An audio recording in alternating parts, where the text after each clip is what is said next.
Hi అండి, అందరికీ నమస్కారం. కాంట్రాక్ట్ అవుట్‌సోర్సింగ్ ఉద్యోగులకు సంబంధించి ఒక ముఖ్య అప్డేట్ అయితే రావడం జరిగిందండి. ఇక విషయంలోకి వెళ్తే తెలంగాణలో అవుట్‌సోర్సింగ్ ఉద్యోగుల సమస్యలు మరోసారి చర్చలోకి వచ్చాయి.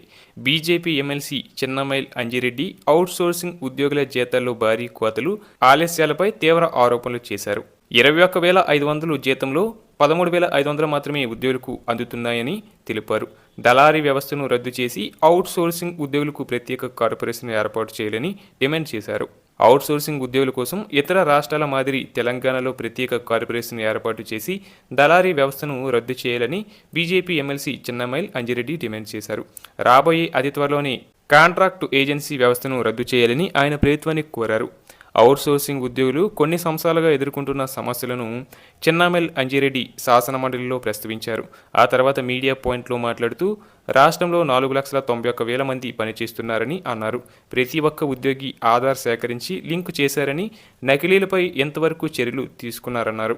అత్యధికంగా ఒక్కొక్కరికి 21,500 జీతం ఇస్తున్నారని, కానీ వీరికి 13,500 మాత్రమే చేతికి చెల్లిస్తున్నారన్నారు. మిగతా సొమ్మును ఏజెన్సీలు దిగమింగుతున్నాయన్నారు. ఆఫీస్ బాయ్, డ్రైవర్, డీటీపీ అసిస్టెంట్లుగా పనిచేస్తున్నారన్నారు. 104 సర్వీసులో 8 నెలలు, సీతారామ ప్రాజెక్టు 11 నెలలు, జీహెచ్ఎంసీలో 3 నెలలు, సంక్షేమ శాఖలో 4 నెలలుగా వేతనాలు ఇవ్వడం లేదన్నారు. వీరికి ఉద్యోగ భద్రత లేకపోవడం, తక్కువ వేతనాలు చెల్లింపు, సకాలంలో జీతాలు అందడం లేదన్నారు. అలాగే ఉత్తరప్రదేశ్, కర్ణాటక, ఏపీ రాష్ట్రాలలో ప్రత్యేకంగా కార్పొరేషన్ ఏర్పాటు చేసి దళారీ వ్యవస్థను రద్దు చేశారన్నారు. బోగస్ అవుట్‌సోర్సింగ్ ఉద్యోగులను గుర్తించినప్పటికీ వారిపై ఎందుకు చర్యలు తీసుకోవడం లేదో సమాధానం చెప్పాలన్నారు. హిల్డ్ పాలసీ విషయంలో ప్రభుత్వం సరైన విధానంతో ముందుకు పోవడం లేదని, కేవలం రియల్ దందా కోసమే ఈ విధానం తెచ్చారని అంజిరెడ్డి అన్నారు. మరోవైపు రాష్ట్రంలో 18 యూనివర్సిటీల్లో సుదీర్ఘకాలంగా పనిచేస్తున్న టైమ్ స్కేల్ కాంట్రాక్ట్ అవుట్‌సోర్సింగ్ ఉద్యోగులను వెంటనే శాశ్వత ప్రాతిపదికన క్రమబద్ధీకరించాలని Telangana universities employees and workers union demand చేసిందండి.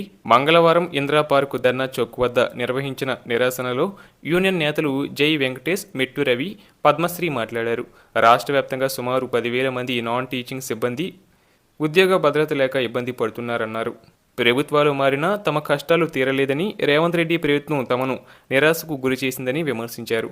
తమకు నెలకు 26,000 కనీస వేతనం, పీఎఫ్, ఈఎస్ఐ సౌకర్యాలు కల్పించడంతో పాటు 10 లక్షల ప్రమాద బీమా, ఆరోగ్య బీమా వర్తింపచేయాలని కోరారు.